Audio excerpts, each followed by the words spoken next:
Hi, in this programme we're going to look at workplace bullying. Now we're going to look at our principles on bullying, the impact of bullying on individuals and organisations, because there is an impact on both. I'll explain what bullying actually means, and particularly in a workplace context. And I'll give some guidance on how to deal with low-level bullying, as well as what to do about bullying that you might be suffering or that you think someone else is being subjected to. And we'll look at some external sources of help too. So let me start by setting out our principles on bullying.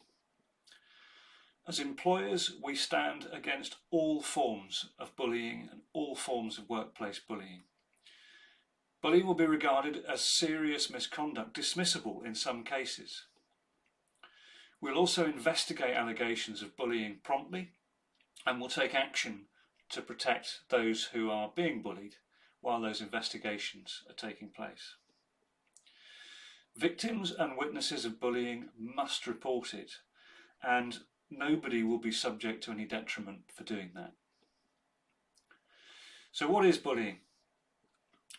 Bullying is defined within our dignity at work policy and procedure, and it's defined as an offensive, intimidating, malicious or insulting behaviour involving the misuse of power that can make a person feel vulnerable, upset, humiliated, undermined or threatened.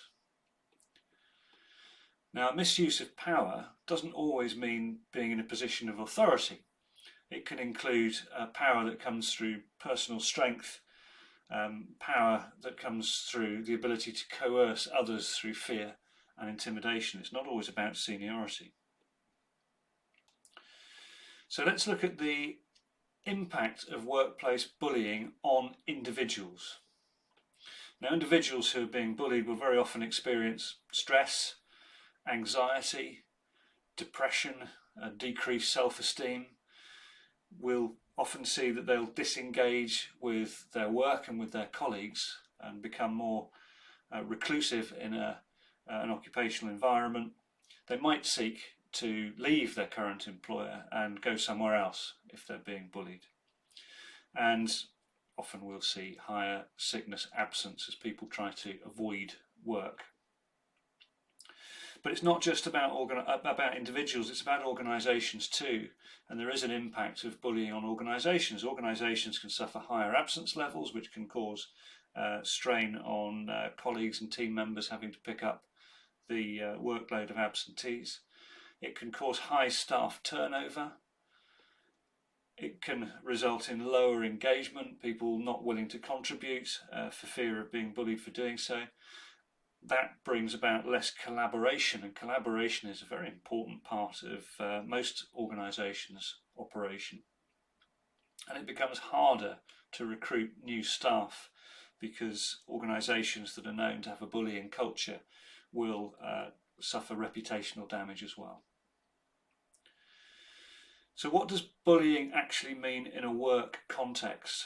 Bullying and harassment at work is a very serious matter. An ACAS study that was done a few years ago showed that 1 in 4, 25% of UK employees experience some kind of bullying or harassment at work. And bullying is often subtle, it's often hidden, it's not always the playground fronting up type bullying that we may have experienced when we were at school. So it can be physical, but it can also be psychological. And sometimes employees might be reluctant to report bullying.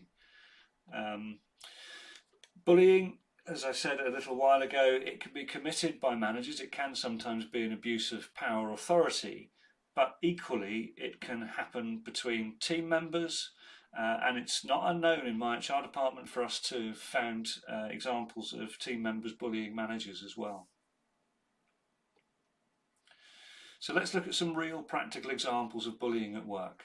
Now, the obvious stuff like personal attacks, verbal attacks and physical attacks, abusive behaviour, perhaps singling out someone's sexual orientation or another protected characteristic, physical intimidation. These are the obvious forms of bullying. The less obvious forms start with things like social exclusion, perhaps a team event that excludes one person who's not popular. It could be undermining a person, particularly in front of colleagues. Withholding resources, so setting someone up to fail effectively, or an abuse of power usually comes through seniority. And these days, cyberbullying. Now, I'm going to spend a little bit more time on abuse of power and also cyberbullying, because they might not be as obvious as some of the others. So looking at abuse of power for a second, managers who bully staff, sometimes what we'll see is overloading work or placing unreasonable expectations, very unreasonable expectations on people. Providing insufficient time for completion of tasks, or requiring therefore people to work excessive hours. Withholding important information so that people don't have the whole picture while they're attempting to complete their objectives, or perhaps tools that are necessary for the job. And that could be laptops, or it could be software, it could be physical tools as well. Destructive or unfair criticism. Criticism is a part of working life, but criticism should be done constructively. Destructive criticism, comments, sarcasm and being cruel, is not something that we want to see in the workplace. A blame approach, admonishing others, a person in front of the rest of the team. If a manager has a problem with a person, you'd expect them to take them to one side and have a private word, not do it in front of people. And favouritism equally can result in bullying by other people being excluded. Cyberbullying is something that can happen by texts, by social media, on email, on video calls, on messaging apps and services, and it's increasingly common these days because, of course, we're all working at home a great deal more than we used to. And so cyberbullying very often is harder to detect. It's unseen by other individuals very often. It's more to do with one-on-one communications through these mechanisms and media. So can bullying ever be minor? Well, let me give you an example. So in team meetings, let's say there's one very confident team member, and that person frequently talks over a quieter member of the team. So A is the confident team member and B is the quieter member of the team, and A talks over B while she's attempting to contribute in meetings. Now eventually B, that person being talked over, will become reluctant to contribute in meetings, and so will withdraw.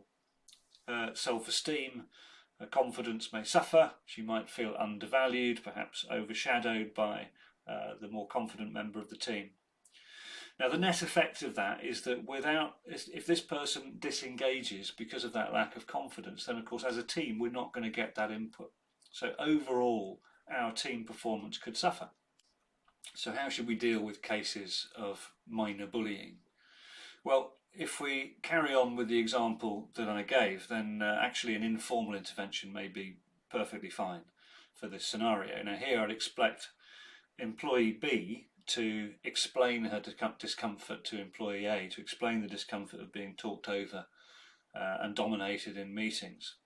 Now if necessary, obviously if employee B is lacking confidence, then she might need some assistance from somebody else to do that, perhaps a manager, or if A is in fact a manager, then another manager or perhaps HR. But equally other team members might call things out. We all see things that potentially could be bullying, perhaps that the perpetrator doesn't see themselves, so we have a duty to call these things out when we see it. If the informal intervention doesn't work, then the matter should be formally reported to a manager, a director, HR, or another nominated person. How do we avoid becoming a bully? And this is a bit of guidance. I've called it for accidental bullies, because we sometimes, those of us who are a bit more confident and a bit louder and perhaps a bit more experienced in life, can fail to notice sometimes that our approach to people might be a little overbearing. perhaps might step over the mark for some of the more timid in society. So my advice on this is always to think carefully before you send, say, or do something. And always think, could this message, could this thing I'm about to do cause discomfort to the person that I'm about to send it to or say it to? So is what I'm about to do or say, is it fair? Is it constructive? Is it helpful? If it doesn't fit that category, then we need to think again. Would a reasonable, normal person that I don't know, that person, would they be okay for me to say or send this thing? How would they feel about it? And again, if you start to think, well, actually, maybe they wouldn't feel great about that, then stop and think and replan what you're about to do. Do I know that this person is going to be fine with this? Obviously, if I know people very well, then I know where their red lines are, I know where their boundaries are, I know how far I can go, generally speaking. But red lines vary by person, so all of this is natural exchange of humanity, being aware of your people, being aware of yourself, being aware of those around you. Moving on to more serious bullying, if you feel you're being bullied at work, then I would suggest the first step is to pick up a copy of the Dignity at Work procedure. Any MyHR department customers, it's going to be called Dignity at Work procedure, but it's commonly also known as the anti-bullying and harassment procedure. So that will give you some guidance of how to go about reporting bullying and how it should be dealt with. But remember that all bullying is unacceptable, even minor bullying. For repeated minor bullying, when we've tried informal interventions perhaps and they haven't worked, or more serious one-off incidents of bullying, then the matter should be reported to a manager or a director or a nominated person. That might be HR or my HR department if your employer is supported by us. You should also record the incidents of bullying in writing if you can. Your manager might take a statement, but it's probably a good idea to make a note yourself. So the sort of things that I would suggest there are take a recording of the incident, what happened, when did it happen, the date and the time, who was involved, what was the impact on you, how did you feel, or how did it make you feel, who may have witnessed the incident, and is there any other evidence, whether it might be CCTV or other evidence that you might be able to draw on. Now, other evidence that you might also want to keep are copies of emails, copies of messages, social posts, any recordings of calls or meetings, Teams meetings or Zoom meetings or anything else like that. So it's a good idea to keep as much information as you can about the incident that you're recording. If you witness someone who's being bullied at work, then try to encourage them to report the matter. But if they won't, offer to report it on their behalf, or consider reporting it yourself anyway. And it's particularly important in serious bullying cases that these things do get reported. We can't deal with them if we don't know about them. Witnessing someone being harmed at work and not doing anything about it is nearly as bad as harming that person yourself. So please do consider that very carefully and seriously. Many employment contracts will require people to report wrongdoing, so actually you might have a contractual obligation to report serious bullying if you see it in the workplace.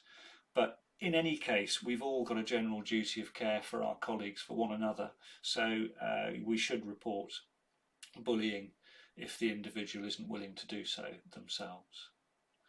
Now, there are some other sources of help and information. We'd always suggest in the initial instance that bullying is reported to your manager or a different or more senior manager if that's not appropriate. But there are other avenues for support as well. So my HR department clients' employees can contact the HR team at my HR department. The addresses are on screen there, inquiries at myhrdept.co.uk or call 01628 820 515 in office hours. But there's also a bullying charity, and it's called the National Bullying Helpline. And I've put the address on screen there. But if you Google the National Bullying Helpline or put it through your usual search engine, you'll find it quite easily. And that has a whole raft of advice on bullying, its manifestations, how it affects people, and where people can go for help as well. In summary, on the topic of bullying, we oppose all forms of bullying. If you're being bullied at work or you think someone else is, please report it. Minor low-level issues normally are resolvable by telling the perpetrator to stop, but more serious bullying will have to be investigated. If it's substantiated, that could result in dismissal. I hope that was useful. If any of this information is useful for friends or family as well, then please feel free to share it. And it is always worth, I think, if you have children in school and things like that, to let them know that there are sources of help available. They might not be being bullied, but if they are, then it's good to know where they can go to. And I think the National Bullying Helpline is a great resource in that respect. Thank you very much for your attention, and goodbye.